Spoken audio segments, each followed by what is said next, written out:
Hi there, this is Daniel with End Time Country Living, and on this video I am out in my corn and bean patch and getting some weeding done. That's coming up.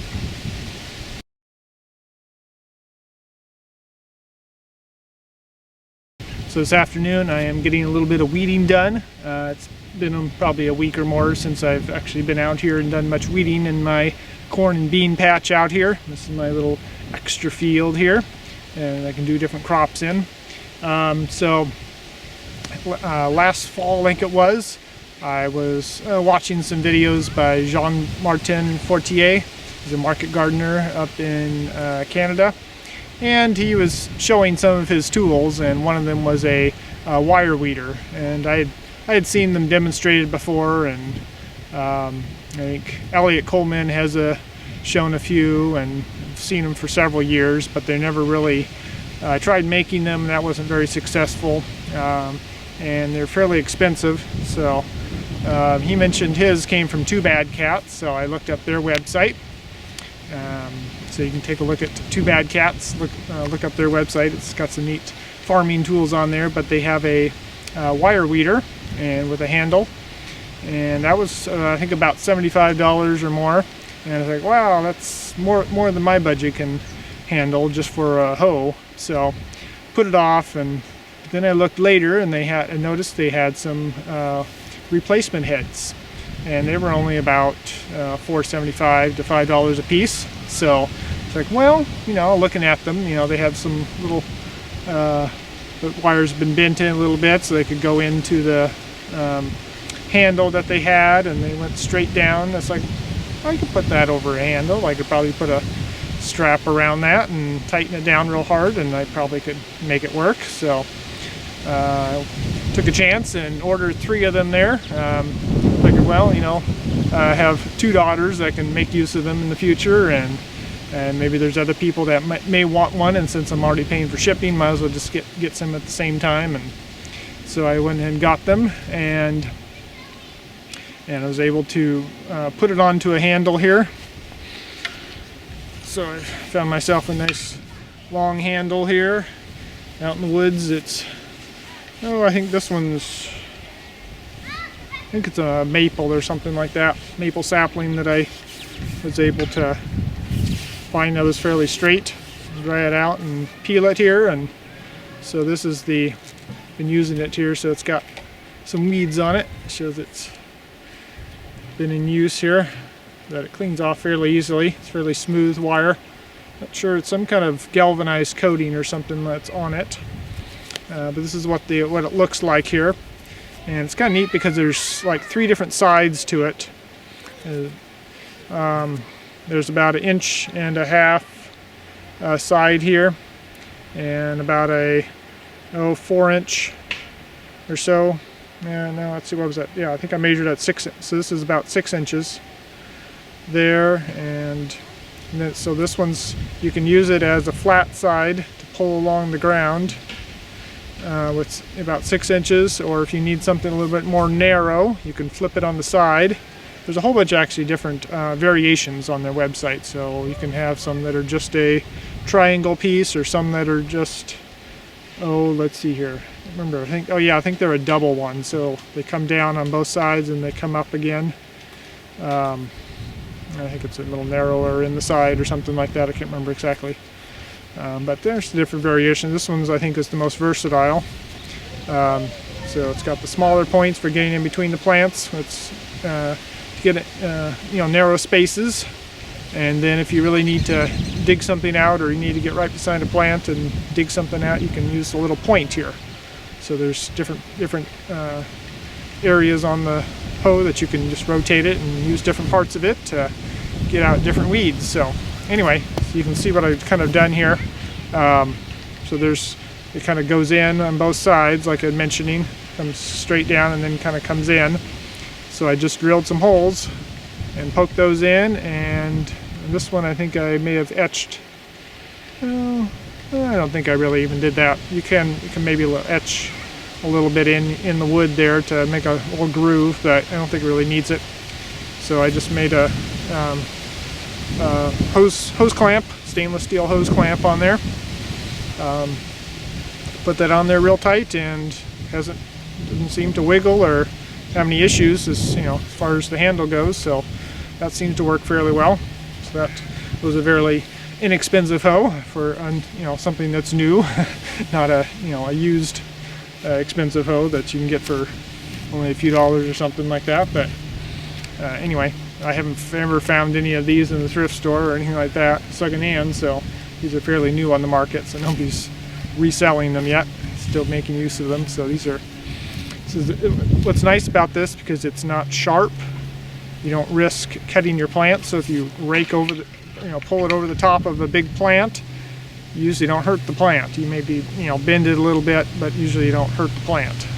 That way you can get in there and just wiggle around and get the weeds. So anyway, just wanted to tell you guys about this hoe and kind of show you how it works out here in the garden. So this is the first line of defense. So when the weeds get a little bit too big, or they're just really big ones, then I go to my stirrup hoe, or oscillating hoe that cuts back and forth. That's for a little bit more tougher jobs, or in the pathways or something like that, around some of my other when the leaves start hanging over the pathways and I can't use my wheel hoe in theirs anymore, I can use my oscillating hoe there to get in there and get around the pathways. And usually they're a little bit bigger, the grass and things like that. Something that's a little bit tougher, that this thing can't really handle the grass so well. But it handles most of those other things. So enough talking, let's show this thing out. All right, let's go. All right, so this row here has been completed along with the other 2 rows over there. So the first 3 I've done here, and this one has quite a few weeds here that still needs to be done, so I'll demonstrate on this one here. All right, here, so you can see I've gotten most of the weeds that are in the pathways here, but most of the ones that are in line here, right next to the corn and the beans here, are growing quite readily here, and some even some little, I don't know what these are, sticker, they're not really thistles, they're some other kind of plant. I'm not real familiar with what they are, if you can figure out what they are. Anyway, good taproot on them, but got a few of those in there, and purslane, and not sure if that's lamb's quarters or pigweed or what that is. Most of that kind of stuff, a few dandelions. So basically the idea is just running this underneath the surface of the soil and uprooting these guys. Sometimes you bury the weed, but it works fairly readily. You can even pull out some of the bigger ones. Just I said, you can use some of the smaller parts of it, dig underneath them a little bit, uproot them, and so you can get right up against the plant and pull away from it. Go right around it without really damaging the plant at all. So the bean plants, you just kind of get underneath their leaves and kind of pull away. Kind of a upright motion. You're not down here like this, so much more of a vertical stance. Works pretty good.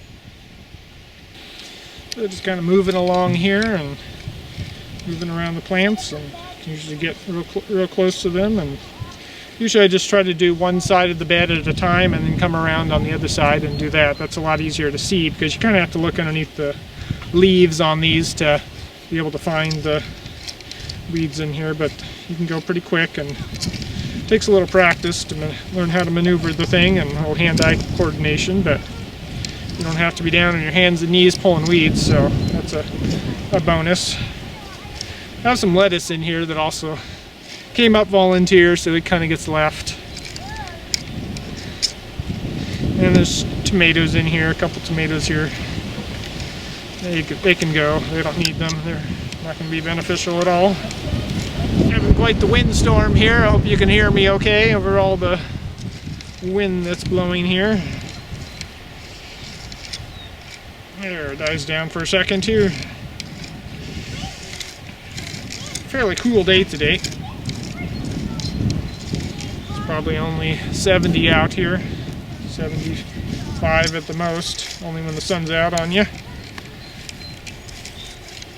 Yeah, just work down the row real quick. I'm doing both sides of this point here just to show you more weeds and show you on your side of it here. So once I get the inside right by the plants done, then I can use my wheel hoe to get the pathways and clean up anything fairly close. I can do about 2 to 3 passes on the walkway. It's catching the little bit of the beds on the side there.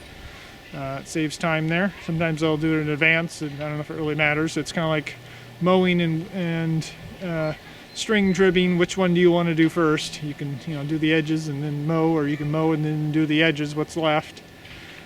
So you can decide, but this is like running the mower, I guess, down there, kind of the bulk job here.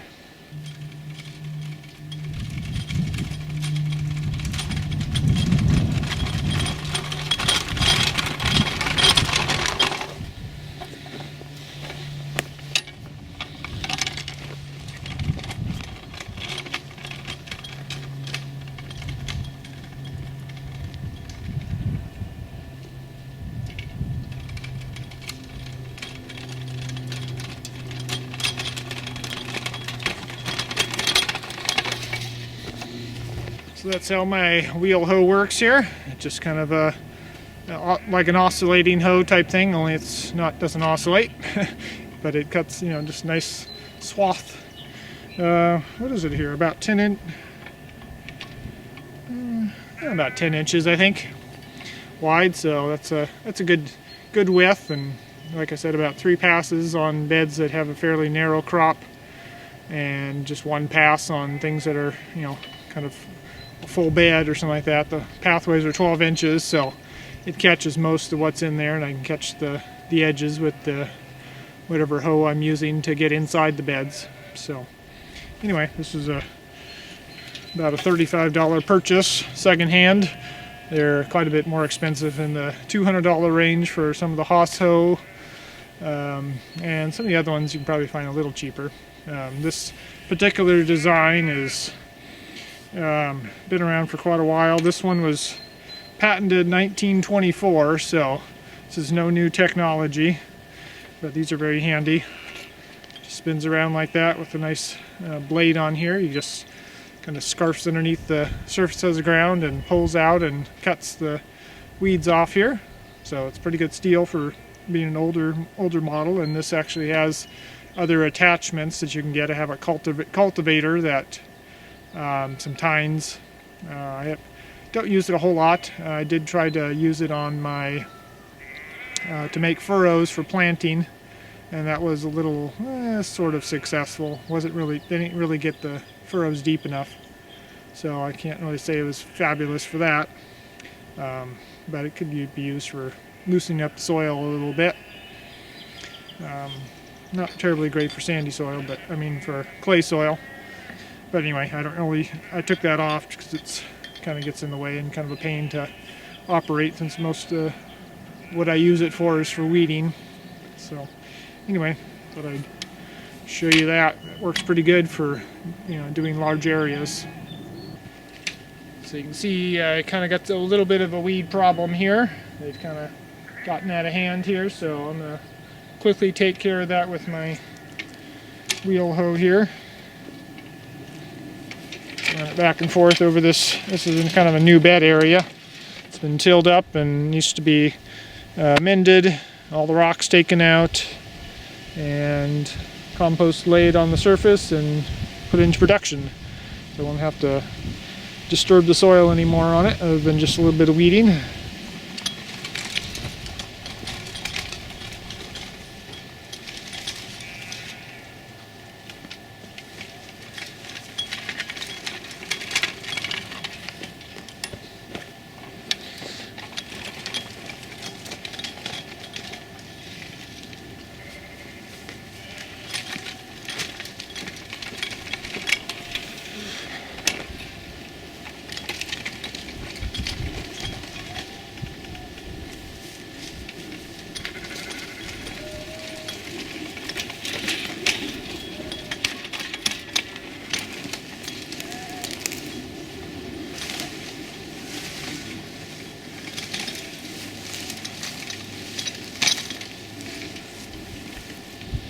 Alright, all done.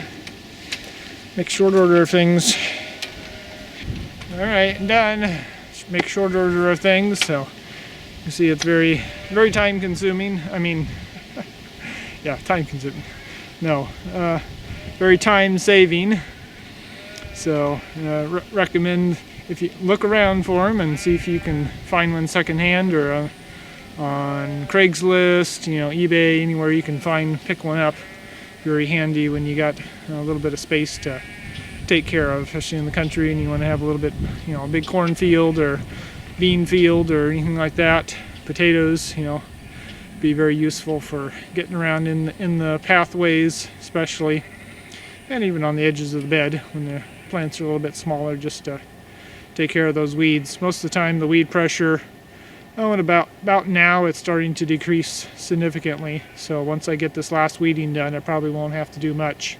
Just a little maintenance here and there for the rest of the season. It's just basically when the, I don't know, it's just the weed seed pressure is high, bringing in compost and, stuff is exposed a little bit. But it decreases every year, and there's less and less weeds unless you let particular varieties like purslane go to seed, and then they're there for years and years. So it's good to get them before they go to seed, and just when they're as small as possible. But there's only so much time in a day, so they tend to get a little bit bigger than they probably need to, but it's all right. As long as they haven't gone to seed yet, they will still be killed off and get rid of them. So all right, that's all I wanted to share with you for this video. Hope that you found that useful, and maybe you can pick yourself up a wire weeder and get around your plants a little easier, and keep your back from hurting, from having to bend over so much or get on your hands and knees and pull all those weeds out by hand. This works quite well, and they will die once the sun hits them. They'll wither and die, and they'll do quite well. During the middle of the winter, when it's cloudy and rainy most of the nights, days, and things like that, just pulling them out and leaving them on the surface a lot of times won't work, or burying them won't work, because they'll just there's enough moisture on the surface, they'll just grow right back in and continue growing. But during the summer, there's enough heat to kill them off. So that's why I put the black plastic on over the winter, because it's hard to keep the weeds down any other way. Weeding it through the winter is not something I care to do, and take my time to do that, and it's not very effective anyway. Unless I pick, then rake all the weeds up and then put them in a bucket or wheelbarrow and haul them off, and that becomes just too much work. So anyway, that's enough said for this video. Catch you guys on the next one. God bless. Bye-bye.